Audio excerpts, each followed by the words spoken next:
Hello, everybody. My name is Eric Kasloff, and welcome to the Script Doctor. Our first patient ever is Space Jam 2.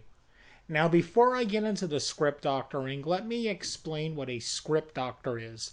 A script doctor is a person in Hollywood who they call in to fix a script. You might not know any of their names because they're sort of the secret agents of the film industry. Now, this is not going to be a review of Space Jam 2. If you want my review, it sucks. It absolutely, totally sucks. I am not saying LeBron as a basketball player sucks. He is one of the greatest of all time. Bar none, Mount Rushmore of basketball. I think it is incredible that somebody who came from nothing is able to be a billionaire. And I think it is an incredible, encouraging story. If you want a good LeBron movie, watch the one about him in high school. I forget the name of it, but I'll put it right over here, the poster. Okay, so let's talk about the story of Space Jam 2. It starts off much like the original, showing LeBron and his mom.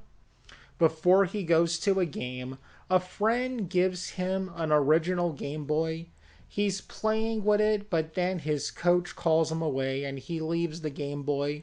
He just happens to be playing the Bugs Bunny carrot collecting game, which, by the way, very underrated game. So then it flashes forward to nowadays. LeBron is in his gigantic mansion. We see his two sons playing basketball. His younger son really isn't that much into basketball. He likes it, but his thing is video games. He's building his own building. He's making his own video game. LeBron comes into his home court in Los Angeles and is not happy that his younger son isn't obsessed with basketball. His son, like I said, wants to make video games, and this carries on throughout the movie. They want it to carry on the disconnect between LeBron and his son. The big boom point of the movie is LeBron has a meeting at Warner Brothers. Yeah, Warner Brothers produced the movie, and it's basically on their streaming service, HBO Go. When LeBron gets there, we find out that there is this rogue AI algorithm who's, I think, trying to take over the world or just Warner Brothers studio. So during this presentation, the rogue AI that's sentient is talking to LeBron about all the things they can do if they scan him into this computer thing. He can be in movies with Superman. He can be in movies with King Kong, a whole bunch of characters. LeBron and his son are there. His son's asking all these questions about the technology. LeBron and his son get into an argument, leave, then the algorithm sucks them into the Warner Brothers servers. LeBron thinks his son's missing, but the rogue algorithm, played by Don Cheetah, is like mentoring his son while LeBron is getting his team together of Looney Tunes that have separated. Okay, so then it ends with a big basketball game that LeBron wins. Okay, that's the basic story that I could remember. Now, this movie is a vanity piece for LeBron James. So much so that I had to check the IMDb credits while I was watching the movie to see if he was one of the writers.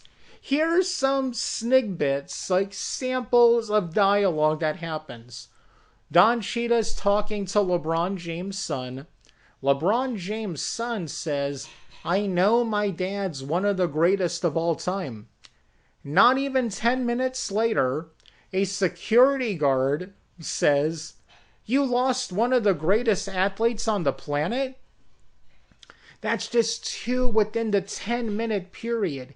It is embarrassing what a vanity piece this is. Now, granted, the original Space Jam, which by the way is a much better movie, keep in mind, I am a Michael Jordan fanboy. He's my favorite basketball player of all time, favorite athlete, favorite pop culture figure of all time. His Space Jam was a 90-minute commercial for the greatest pair of Air Jordans of all time. I really love those shoes. LeBron's is a vanity piece. So, other segments of the movie that we're going to fix while we go through this is the end of the movie. LeBron wasn't a team player, I think. They weren't very strong on that with the Toon Squad. Then in the second half of the game, he learns to be a team player, even though I think he was in the beginning. Okay, so one of the last things in the basketball game is LeBron is going down the lane to do a dunk. There's seconds left. Toon Squad is down by 1 point. LeBron goes up to do a dunk. Don Cheetah's character grabs him and is like pulling him down. LeBron's son is wide open on the right for a three-pointer. I'm thinking, wow, he's going to pass the ball to his son. His son's going to hit the three. There's going to be this big celebration. Father and son are going to hug. LeBron's son's going to say, "We did it, Dad." LeBron's going to go, "No, you did it, son." That is not what happened. LeBron's son throws something that helps LeBron jump onto it and then get the dunk. LeBron wins the game. Wow. Vanity. So let's script doctor this movie. Let's take the public's perspective of LeBron James. He is sometimes called the most hated person in sports. Really funny thing that the opening credits of the movie, when they're showing like highlights of LeBron, it shows all the times he left teams. The funniest to me is when he came back to Cleveland. They're showing him going, "I'm back home." Next shot, he's in a Lakers jersey. So let's focus the movie on LeBron not being a team player. Show highlights on like Sports Center of him ball hogging, showboating.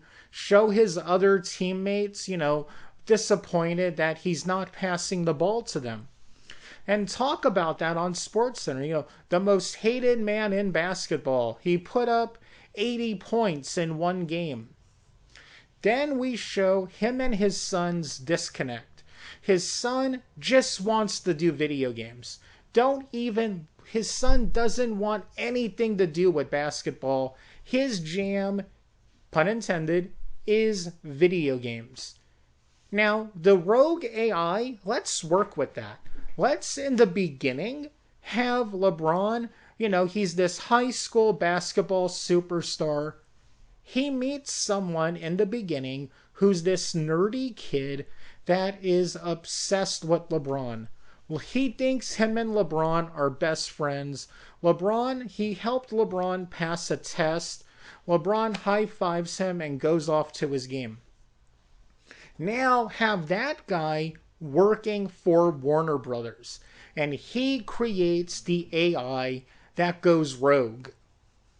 He brings in LeBron for the meeting, and he's talking to LeBron saying, "Man, it's so good to see you again." He brings up memories that he thinks him and LeBron had, but really he was in the background while LeBron was doing all this cool stuff.